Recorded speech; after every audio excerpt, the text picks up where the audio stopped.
हा लोकेशन मित्रांनो, आपण मुंबईमध्ये जे बॉम्बस्फोट हल्ले झाले त्याच्यामध्ये हे लोकेशन आपण ऐकलं असेल. दोघांनी 2 प्लेट भजीनं 2 प्लेट वडेनं चायनं पोटभर नाश्ता केला होता. तर हा एक विलक्षण अनुभव आहे मित्रांनो आता आपल्यासाठी. आणि या मूर्तीचं वैशिष्ट्य असं आहे की हिचे हात कमरेवरती नाही आहेत. नमस्कार मित्रांनो, कशा आहात तुम्ही सगळे? आनंदी राहा, सुखी राहा आणि जमेल तेवढं फिरत राहा. मित्रांनो, मी सुद्धा आता टाऊनमध्ये आहे. आज शनिवार आणि सकाळची 8:30 वाजले आहे. तर आजचा जो आता कंटेंट आहे मित्रांनो, हा आता आपण टाऊनमधला कंटेंट आणणार आहोत आणि नेक्स्ट आता पुढचे काही दिवस आपण मुंबई शहरातलं असं आगळा वेगळा कंटेंट आणणार आहोत. तो खूप जास्त एक्सप्लोर नाही आहे. तर आजचं आपलं लोकेशन हे तसंच आहे. आजचं आपलं लोकेशन आहे छत्रपती शिवाजी महाराज वास्तू संग्रहालय. हे टाऊनचं एक लोकेशन आहे. खूप चांगलं म्युझियम आहे मित्रांनो. या म्युझियममध्ये मानवकालीन म्हणजे आधी मानवच्या सुरुवातीचा वेळ आहे, सोनेचं वगैरे, तो सगळा इतिहासापासून सगळा आज आपल्याला कंटेंट पाहायला भेटणार आहे. तो आजच्या व्हिडिओशी कनेक्टेड राहा आणि असेच पुढचे काही दिवस आपण मुंबई शहरातले वेगवेगळे लोकेशनचे वेगवेगळे कंटेंट आणणार आहोत. तर चॅनलशी कनेक्टेड राहा. सो आजचा ब्लॉग आपण चालू करूया. Let's go. सो मित्रांनो, म्युझियम उघडायला अजून 1.25 तास आहे. आता सकाळचे 9 वाजले आहेत आणि म्युझियम 10:15ला उघडणार आहे.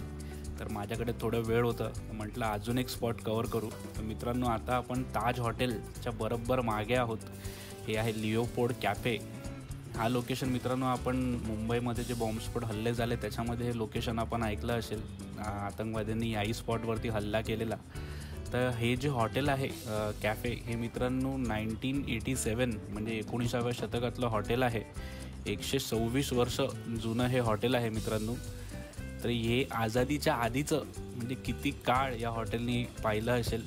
तर आज आपण इथे जाऊन नाश्ता करणार आहोत. थोडेसे सोबो प्राइजेस असणार आहेत, म्हणजे साऊथ बॉम्बेचे रेट्स असणार आहेत. सो बघू, एक चहा आणि एक बन मस्का तर अफोर्ड करू शकतो आपण. So let's go. सो हे कॅफे आतमधून असं दिसतं. आजही या कॅफेला 19व्या शतकातलंच लुक आहे आतमध्ये सगळं. तर आता इथे आम्ही चहा, बनमस्का आणि एक सँडविच ऑर्डर केला आहे. मेन्यू कार्ड जो आहे तो टेबलावर चिटकवला आहे. पण थोडेसे प्राईस बघून आम्ही पुढे काही प्राईस बघितले नाही. शेवटी बघू आता 2 जणांचं चहा नाश्त्याचं बिल इथे किती होतं ते. तर ही आहे बिलची अमाऊंट मित्रांनो. काय मग कसं वाटतंय बिल बघून?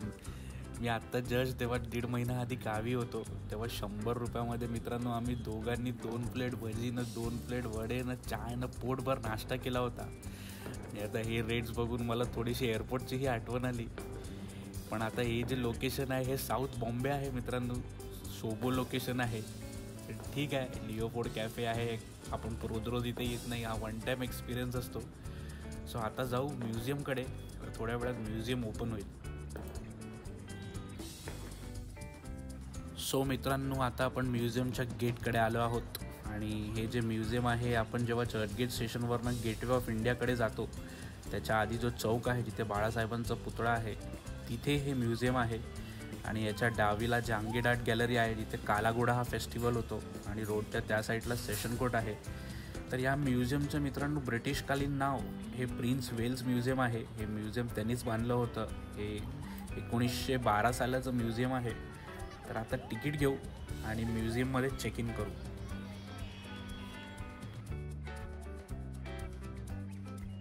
तर आपलं तिकीट काढून झालं आहे आणि हे आहे आपलं तिकीट. 150 रुपये तिकीट आहे आणि 50 रुपयाचं ऑडिओ गाईड आहे इथे. तर ऑडिओ गाईड काय असतं हे मी तुम्हाला आता पुढे सांगतो. आधी मी चेक इन करून घेतो पटकन. सो मित्रांनो, माझं चेक इन आता इथे झालेलं आहे. तर ऑडिओ गाईड हे मित्रांनो छोटंसं एक MP3 प्लेअर आपल्याला इथे भेटतं. तर म्युझियममध्ये ज्या ज्या गोष्टी आपण पाहणार आहोत त्याच्यावरती एक नंबर लिहिलेला असतो. तो नंबर आपण या MP3 प्लेअरमध्ये टाकला की आपल्यासमोर काय गोष्ट आहे, तिचे इतिहास काय आहे, तिचं महत्त्व काय, हे सगळं आपल्याला सांगण्यात येतं. हे इथे इंग्लिश, हिंदी आणि मराठी असं 3 ऑप्शनमध्ये इथे अवेलेबल आहे. तर आपण इथे जेव्हाही याल तर ते 50 रुपये एक्स्ट्रा खर्च करून ते ऑडिओ गाईड घ्यायला हिचकचवू नका. कारण ते 50 रुपयामध्ये आपल्याला इतकी डिटेल माहिती भेटणार आहे. ते खरंच एक वेगळा अनुभव आहे. तर मित्रांनो, या व्हिडिओमध्ये आपण 2 भाग करणार आहोत. कारण पूर्ण म्युझियम आपल्याला फिरायला असेल तर 3 तास कमी पडतात. या म्युझियममध्ये एवढ्या साऱ्या गोष्टी आहेत. तर पहिल्या भागामध्ये आपण काही गोष्टींच्या आपण माहिती वगैरे घेणार आहोत. आणि त्यानंतरच्या भागामध्ये आपण एक सिनेमॅटिक व्ह्यूज जे बाकीचे काही ठराविक गोष्टी आहेत त्यांचे पाहणार आहोत. पण खरंच मित्रांनो, हा म्युझियम एकदा प्रत्यक्ष येऊन खरंच अनुभवा. इथे ज्या गोष्टी आहेत त्या खरंच स्वतःच्या डोळ्याहून पाहण्यासारख्या आहेत. तर मित्रांनो, म्युझियममध्ये शिरल्यावरती हे पहिलं दालन आहे म्युझियमचं, आणि इथे जी शिल्प आपल्याला पाहायला भेटत आहेत हे भारतीय नसून तर हे सगळी ग्रीस, रोम, इजिप्त इकडनं भारतामध्ये आणले आहेत प्रदर्शनासाठी. तर आता आपण एक एक करून या शिल्पांच्या शेजारी जाऊन ह्यांची थोडीशी माहिती त्या फळ्यांवरती लिहिली आहे ती पाहूया. तर मित्रांनो, हे एक सुवर्ण एक्सपिरियन्स आहे. हे खूप वेळ इथे असेल असं वाटत नाही, तर आपल्यालाही वेळ असेल तर नक्की इथे भेट द्या. तर मित्रांनो, हे आहे किंगडम ऑफ इजिप्तचा नकाशा. त्यावेळी त्यांचं राज्य किती पसरलं होतं ते आहे हे. तर हे इजिप्त हे मित्रांनो हिंदीमध्ये आलं मिस्र असं म्हणतो आपण, आणि मराठीमध्येही. तर ह्या राज्याची सुरुवात मित्रांनो नील नदीच्या शेजारी झाली आणि हळूहळू हे राज्य पसरत गेलं. तर मिस्र हे मित्रांनो इतिहासकारांमध्ये आणि अभ्यासकांमध्ये ही जी संस्कृती आहे याचं फार एक डिटेल अभ्यास आहे. या संस्कृतीतल्या बऱ्याचशा गोष्टी का घडल्या किंवा कोणी घडवल्या, कशा घडल्या, याचं खूप उलगडा अजूनही आपल्याला लागायचा आहे. तर हे खूप रोमांचक एक असं यांचं कल्चर ओव्हरऑल होतं. तर असं आपणही बऱ्याचशा गोष्टी आता आपण उलगडून एक एन्जॉय करणार आहोत. सो आता वळूया आपल्या पहिल्या एक्झिबिटकडे. तर हे आहे आजचं आपलं पहिलं एक्झिबिट, आणि आपलं पहिलंच एक्झिबिट थोडंसं विचित्र आहे. अंत्यसंस्कार विधीचं पात्र आहे. हे भारतीय नाही आहे मित्रांनो, हे इजिप्तवरनं इथे आणलं आहे. आणि हे याच्यावरती जी ही कलाशिल्प आहे ही ह्याचा एक अर्थ आहे. हे जेव्हा आपण ऑडिओ बुक घेतो तेव्हा त्याच्यामध्ये या सगळ्याची डिटेल माहिती दिलेली आहे. तर ऑडिओ बुक नक्की घ्या. आणि आता जाऊया आपल्या सेकंड एक्झिबिटकडे. मित्रांनो, हे जे आता मूर्ती आपल्या समोर आपण पाहणार आहोत तिचं नाव आहे शेकमेट. विध्वंसाची प्राचीन इजिप्शियन देवी असं तिचं वर्णन आहे. आणि हिचं जे मस्तक आहे मित्रांनो हे सिंहाचं आहे. आता सिंहाचं मस्तक म्हटलं की आपल्या संस्कृतीमध्ये नरसिंह आपल्याला आठवतो, पण आपल्यापैकी कितींना माहिती आहे की नरसिंहची एक पत्नीही आहे. तर तिचं इथे वर्णन दिलेलं आहे. नरसिंही असं तिचं नाव होतं. चेन्नईमध्ये तिचं एक मंदिरही आहे. तर दोन्ही संस्कृतीमध्ये किती एक सामंजस्य आहे ते दाखवण्याचा प्रयत्न इथे केला आहे. हे आहे मित्रांनो आपलं दुसरं दालन. तर या दालनामध्ये मित्रांनो हिंदू देवदेवतांचे प्राचीन शिल्प ठेवण्यात आले आहेत. तर हे आता आपल्या समोर आहे हरी आणि हरा, म्हणजे शिव आणि विष्णूचं एक मिळलेलं रूप. याचं अर्ध अंग शिव आणि अर्ध अंग विष्णू असं आहे. तर असंच या दालनामध्ये मित्रांनो भरपूर सुंदर सुंदर मूर्त्या आहेत हिंदू देवदेवतांच्या. त्यामुळे या व्हिडिओच्या दुसऱ्या भागमध्ये टाकत आहे, तर नक्की ते पहा, कारण खूप सुंदर त्याच्यावरती ते कोरीवकाम व डिटेल वगैरे आहे ते खरंच अप्रतिम आहे. तर मित्रांनो, हे आहे आजचं आपलं तिसरं दालन, आणि हे दालन समर्पित आहे श्रीकृष्णांना. आणि या दालनामध्ये श्रीकृष्णांवरती जेवढे काव्य झाले आजपर्यंतले त्यातले काही ठराविक निवडक काव्य आपल्याला या दालनामध्ये पाहायला भेटतात. मित्रांनो, हे आहे आपलं चौथं दालन, भारतीय लघुचित्रकला, इंडियन मिनिएचर पेंट्स. तर इथे मित्रांनो बारीक गोष्टींवरती जे आर्ट साकारलं जातं व ते डिटेल असतं त्याचं हे दालन आहे. जसं आता हे छोटंसं पुस्तक आहे, याच्यावर लिहिलेलं आहे या छोट्याशा पुस्तकावरती. आणि याच्या शेजारी मित्रांनो हे आपण आता भाताचे दाणे बघू शकतो, त्याच्यावरती हे आर्ट आहे. तर अशाच बारीक गोष्टींवरती आर्ट व आर्टमध्ये फाईन डिटेल देणं त्याला मिनिएचर म्हणतात, डिटेलिंग देणं. तर जसं आपल्या समोर हा एक सेट आहे, मुघलकालीन एक सेट आपल्याला इथे देण्यात आहे. तर इथे डिटेल्स मित्रांनो किती फाईन दिलेले आहेत, प्रत्येक गोष्टीमध्ये फाईन डिटेल्स आहेत. तर हे सगळं आपल्याला या दालनामध्ये पाहायला भेटतं. खूप इंटरेस्टिंग असा हा दालन आहे. मित्रांनो, हे आहे आपलं आजचं 5चं दालन. तर या दालनामध्ये आपल्याला जे करन्सी आहे, रुपये, पैसे, त्याचा पूर्ण इतिहास आपल्याला इथे पाहायला भेटतो. म्हणजे आझादीच्या आधीचे जे करन्सी आहेत इथे आपण आपल्या समोर बघू शकतो. बँक ऑफ बॉम्बे त्यांचे नोट्स आहेत व त्यांचं हे चेकबुक आहे. त्यानंतर जेव्हा reserve bank I guess form झाली असेल तेव्हा 1938चं हे सिक्का आहे. त्याच्यामध्ये प्रिन्स वेल्स आहेत आझादीच्या आधीचं. व इथे मित्रांनो इतरही आपल्याला करन्सीज पाहायला भेटतात या दालनामध्ये. आणि इथे या दालनामध्ये जे 4 सिक्के आहेत मित्रांनो त्याची प्रतिकृती बनवून आपल्याला भेटते. तर ती प्रतिकृती मीही बनवली मित्रांनो. तर ही आहे ती 4 प्रतिकृती आपल्या समोर आपण बघू शकता. तर ह्यातल्या आपण कुठलेही 3 निवडू शकतो. तर मी महाराजांचं, छत्रपती महाराजांचं काळातलं आणि त्यानंतर चंद्रगुप्त काळातलं आणि एक मौर्य काळातलं असे 3 सिक्के मी निवडले आहेत. तर हा बी एक अनुभव इथे घ्यायला भेटला. तर असं दिसतं मित्रांनो ते सिक्क महाराजांच्या काळातलं. तर ह्याच्यावरती श्री वरती लिहिलेलं आहे, मध्ये राजा आणि खालती शिव असं कोरलेलं आहे. तर मित्रांनो हे पुढचं दालन अलंकार आणि आभूषणांवरती आहे. तर या दालनामध्ये मित्रांनो मानवाच्या इतिहासातले वेगवेगळ्या काळातले व वेगवेगळ्या राज्यातले व प्रांतातले आपल्याला अलंकार व आभूषण इथे आपल्याला पाहायला भेटतात. आणि वेगवेगळ्या प्रकारचे अलंकार म्हणजे काही जे नैसर्गिक रूप कवड्यांपासून वगैरे बनवलेले व काही धातूंचे, सोन्याचे, चांदीचे असे वेगवेगळ्या प्रकारचे अलंकार व काही जे राजे राजवाडे घालायचे व काही सामान्य त्या काळातले जे आपले माणसं होती त्यांची अलंकार, अशी वेगवेगळ्या प्रकारचे सगळे अलंकार आपल्याला या रूममध्ये पाहायला भेटतात.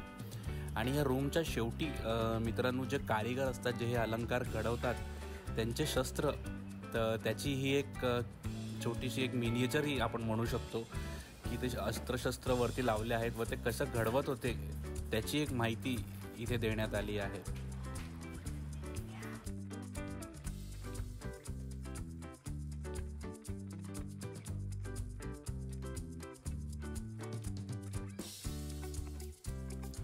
तर हा एक विलक्षण अनुभव आहे मित्रांनो आता आपल्यासाठी, कारण भारतामध्ये आपल्याला इजिप्तच्या ममीज पाहायला भेटत आहे.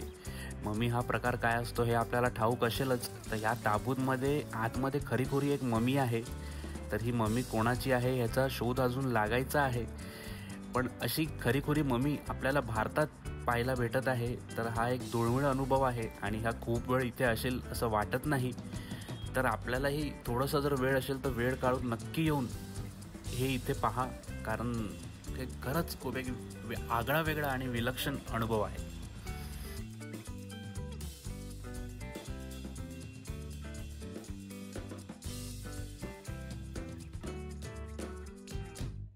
तर हे आहे मित्रांनो आजचं आपलं 7वं दालन. तर या दालनामध्ये आपल्याला जे बुद्धिझम आहे, मेनली जे आपलं नेपाळ साईडचं किंवा तिब्बत साईडचं जे बुद्धिझम आहे ते आपल्याला इथे पाहायला भेटतात. आणि या दालनामध्ये त्या काळातले प्राचीन काही मूर्त्या ही आपल्याला इथे पाहायला भेटतात व त्याबद्दलची माहिती बुद्धिझमची या दालनामध्ये आपल्याला पाहायला भेटते.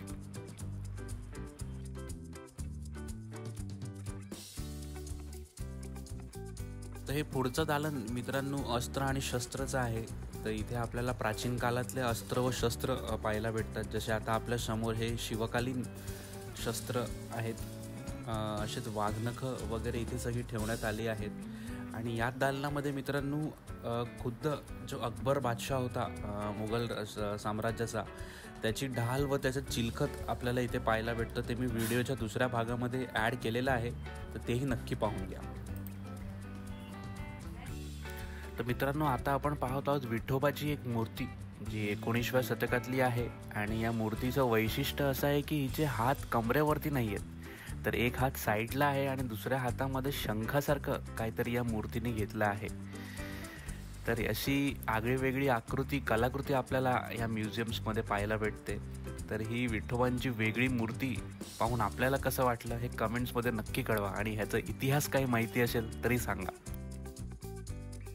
सो मित्रांनो आता आपण आहोत आपल्या शेवटच्या दालनामध्ये. तर या दालनाला प्राकृतिक इतिहास विभाग व नॅचरल हिस्ट्री सेक्शन असं म्हणतात. तर ह्या दालनामध्ये मित्रांनो जे आपले पशुपक्षी आहेत त्यांची प्रतिकृती आहे व त्यांची माहिती दिलेली आहे. तर मित्रांनो या दालनामध्ये नक्की या म्युझियमला भेट द्या, कारण ह्यातले जे बरेचसे आपले पशुपक्षी आहेत हे आता विलुप्त झालेले आहेत आणि हे फक्त आपल्याला इथे म्युझियममध्येच पाहायला भेटतात. आणि इथे जे प्रतिकृती मित्रांनो बनवल्या आहेत त्याची जी डिटेलिंग आहे हे याच्यावर खास लक्ष दिलेलं आहे. आणि काही भागामध्ये तर ते प्रत्यक्ष आपल्या समोर आहेत असंच भासवतं. तर हा अनुभव नक्कीच प्रत्यक्षात घेण्यासारखा आहे.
मग मित्रांनो, कसं वाटलं आजचं आपलं लोकेशन? होतं ना आगळं वेगळं. तर मित्रांनो, मुंबईमध्ये असे काहीसे आगळे वेगळे लोकेशन अजूनही आहेत जे आता आपण कवर करणार आहोत, जे फारसे असे एक्सप्लोर्ड नाही आहेत.